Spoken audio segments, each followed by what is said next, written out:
Welcome viewers. आज हम लोग पढ़ेंगे मेट्रोलॉजी।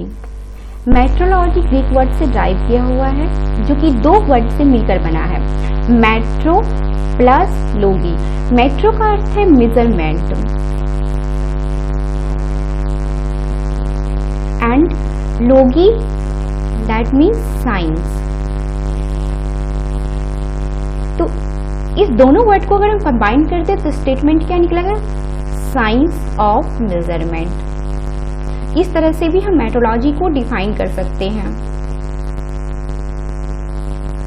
तो साइंस ऑफ मेजरमेंट कौन से पैरामीटर का? तो आप जो जानते हैं कि 6 फंडामेंटल क्वांटिटीज होता है, लेंथ, ठीक है, mass, time, temperature, electric current and light radiation.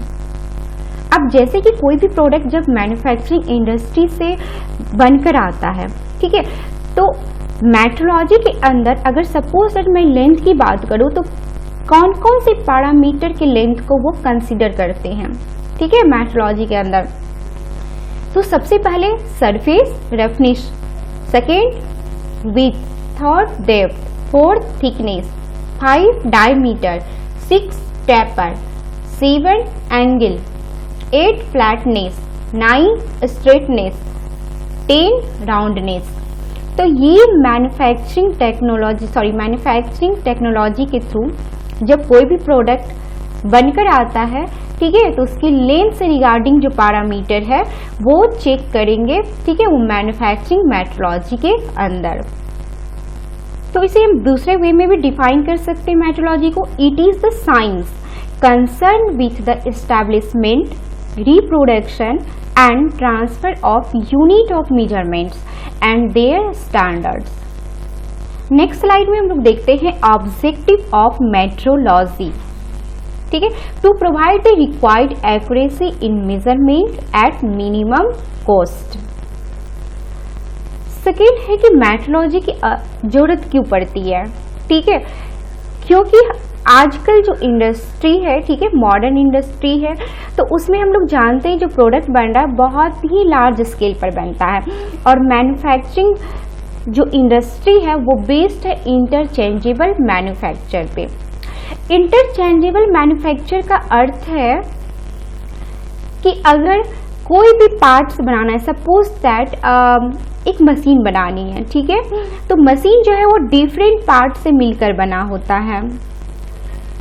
तो एक ही मैन्युफैक्चरिंग कंपनी में डिफरेंट पार्ट्स बनना थोड़ा सा मुश्किल है। तो बहुत सारी मैन्युफैक्चरिंग इंडस्ट्री क्या करती है, उसे बहुत सारे कंपोनेंट में मशीन को बांट देते हैं छोटे छोटे पार्ट्स में, जैसे कि नट बोल्ट अलग कर दिए, पिन को अलग कर दिए, ठीक है, फ्रेम अलग हो गया, और ये सारे चीज अलग अलग कंपनी में बनती है, ठीक है। अब अलग अलग कंपनी में बनती है, लेकिन वो सारे को ला करके फिर एक जगह से असेंबल करके फिर उसे मशीन बनाया जाता है। तो ये कैसे पॉसिबल है कि अगर मान लीजिए कोई भी हम रैंडमली कोई भी फैक्ट्री को चूज कर सकते, कोई भी कंपनी हो सकती है, चाहे वो रिलायंस की हो कि हम टाटा की हो सकती है, ठीक है, या मित्तल का, किसी का भी होगा, लेकिन आप लाओगे जब कोई भी नट एक स्पेसिफिक डायमेंशन का, ठीक है, तो क्या देखोगे कि आप उसे अगर असेंबल करते हो नट और बोल्ट दोनों को, तो इजीली वो क्या होता है, असेंबल हो जाता है। कैसे? तो मेट्रोलॉजी के थ्रू ही, क्योंकि तब उसका जो डायमेंशन है, ठीक है, वो एक स्पेसिफिक डायमेंशन को फिक्स किया जाता है और उसी मेजरमेंट के अंदर हर एक फैक्ट्रीज में वो प्रोडक्ट को रेडी किया जाता है। अब है कि एक्यूरेट डायमेंशन का बनना तो थोड़ा सा पॉसिबल नहीं है, तो वो क्लोज डायमेंशन टॉलरेंस जैसे वर्ड को यूज करता है कि अगर मान लीजिए 50 mm डायमीटर का हमें बोल्ट चाहिए, ठीक है, तो वो एक पैरामीटर यहाँ पर फिक्स कर देता है, ऐसे बेसिक साइज का था कि 50 mm चाहिए हमें, तो वो कितना तक चल सकता है, तो 49.9 mm भी अगर इसका होगा, ठीक है, लोअर लिमिट, तो वो चल सकता है, और मैक्सिमम 50.01 mm भी हो तो वो चल सकता है। दैट मीन्स 50 mm का अगर बोल्ट है तो वो नट में, ठीक है, इतने डायमीटर्स के अंदर वो उसे टॉलरेट कर सकता है, उसे वो असेंबल कर सकता है, ठीक है। तो इसे कहते हैं close dimensional tolerance. This is only achieved when parts are inspected at various stages during manufacturing.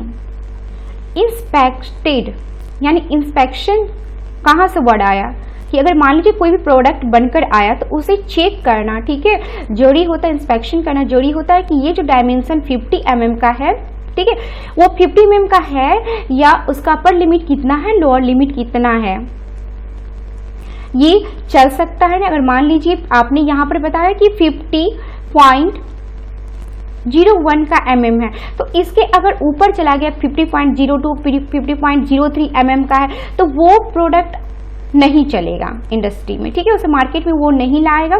क्या करेगा, उसे फिर से चेक करके उसे फिर से कंपनी में भेज देगा, मैन्युफैक्चरिंग कंपनी में, कि आप फिर से इसे वर्कशॉप में डाल करके कि इसे फिर से बनाइए, ठीक है।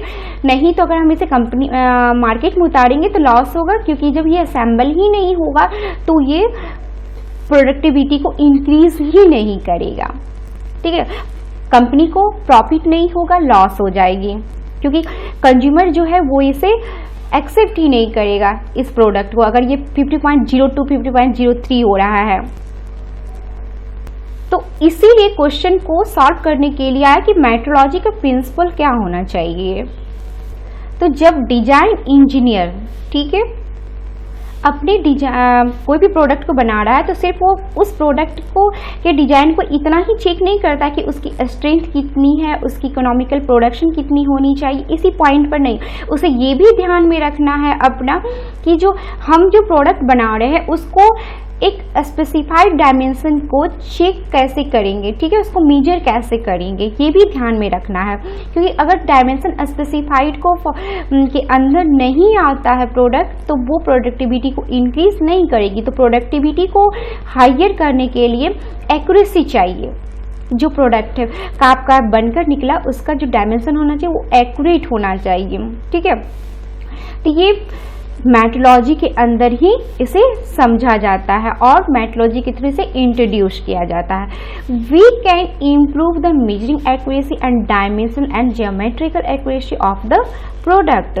इसीलिए मेजरिंग एक्यूरेसी, डायमेंशनल और ज्योमेट्रिकल एक्यूरेसी जो प्रोडक्ट का है उसे इम्प्रूव करना होता है। तो इफेक्टिव इंस्पेक्शन के लिए जो गेज है, ठीक है, वो क्या होना चाहिए, एक प्रॉपर गेज का डिजाइन होना चाहिए ताकि आप इफेक्टिव इंस्पेक्शन और कर सको। और एक्चुअली आजकल क्या होता है कि जो मैन्युफैक्चरिंग टेक्नोलॉजी में आप देखोगे कि ऑटोमेटिक कंट्रोल, ठीक है, दैट मीन ऑटोमेशन जो है वो लोग यूज होता है, वो यूज होता है, जो कि सॉफ्टवेयर है, जैसे कि कैड कर सकते हैं, ठीक है। तो उसके लिए क्या होना चाहिए कि एक प्रॉपर मेजरमेंट का, यानी कि स्पेसिफाइड प्रोग्राम, जैसे हमें चाहिए 50 mm, तो 50 mm का डायमीटर का आप क्या करते हो, प्रोग्राम उसमें फिक्स कर देते हो कि डाया उसका 50 होना चाहिए, ठीक है। तो इसके लिए हम लोग मेट्रोलॉजी का होना, ठीक है, यही प्रिंसिपल उसका बेस्ड है। और इंस्पेक्शन के लिए डिजिटल इंस्ट्रूमेंटेशन का भी हम लोग यूज कर सकते हैं। टाइप ऑफ मेट्रोलॉजी, तो मेट्रोलॉजी का जो सब, ठीक है, सब मेट्रोलॉजी पार्ट्स, दैट मीन्स हम इसे 3 पार्ट्स में डिवाइड करते हैं।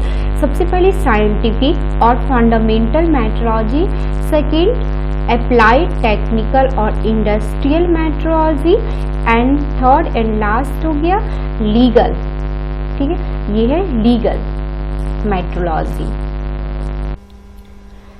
फर्स्ट, साइंटिफिक और फंडामेंटल मेट्रोलॉजी।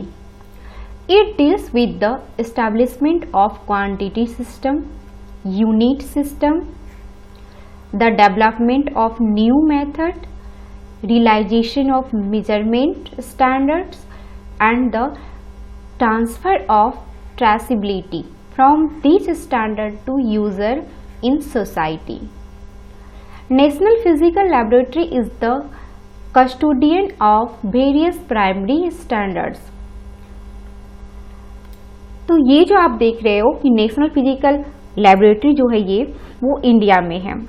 अब यहाँ पर जैसे कि हम फॉर एग्जांपल ले थर्मल इमेजिंग लिया जाता है कैंसर के लिए, ठीक है। तो सबसे पहले ध्यान रखा जाता है कि कौन से मेथड को डेवलप किया जाए, ठीक है, मेजरमेंट के लिए। अब जो मेजरमेंट से जो डेटा आ रहा है उसको हम कैसे रिपोर्ट करेंगे, मेजरमेंट पर क्या क्या एक्टिविटी, जैसे कि इन्वायरमेंटल एक्टिविटी की बात करें तो टेम्परेचर, प्रेशर, वाइब्रेशन, ह्यूमिडिटी, ये सब जो है वो कंसीडर किया जाता है, ठीक है। और ये सारे एक्टिविटी साइंटिफिक और फंडामेंटल मेट्रोलॉजी के अंदर आता है। तो मेजरमेंट, और अगर हम एप्लीकेशन की यहाँ पर बात करें, ठीक है, तो लिख सकते हैं हम लोग measurement of health.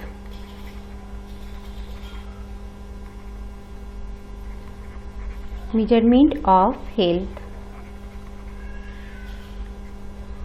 Measurement of human safety,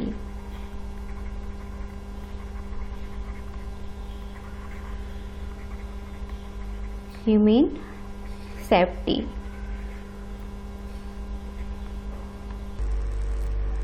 Second one is applied technical or industrial metrology.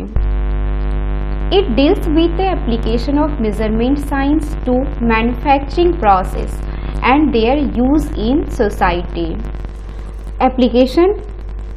Application में होगा इसका इंडस्ट्रियल मेजरमेंट, एक्यूरेसी और इंटरचेंजेबिलिटी।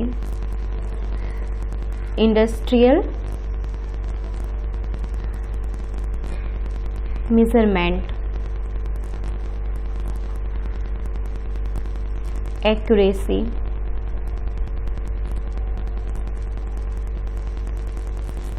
इंटरचेंजेबिलिटी।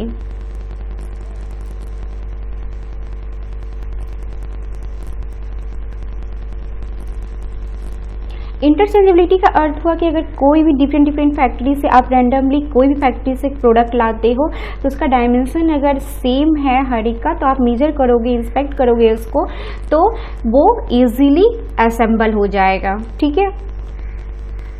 जैसे कि नट और बोल्ट है, अगर बोल्ट आप दूसरे फैक्ट्री से लाते हो और नट दूसरे फैक्ट्री से लाते हो और उसे असेंबल करते हो तो वो इजीली असेंबल हो जाएगा।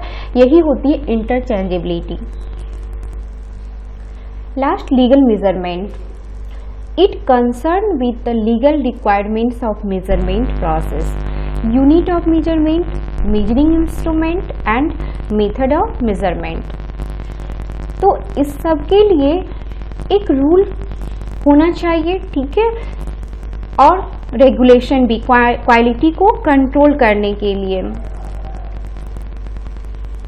किसकी क्वालिटी? इंस्ट्रूमेंट जो है जिससे कि आप मेजर कर रहे हो, मेजरिंग इंस्ट्रूमेंट की। It concern with legal requirements, ठीक है, to establishment necessary rule and regulation on qualities and control of measuring instruments and their use. Okay, next lecture में हम लोग पढ़ेंगे function of metrology. Thank you.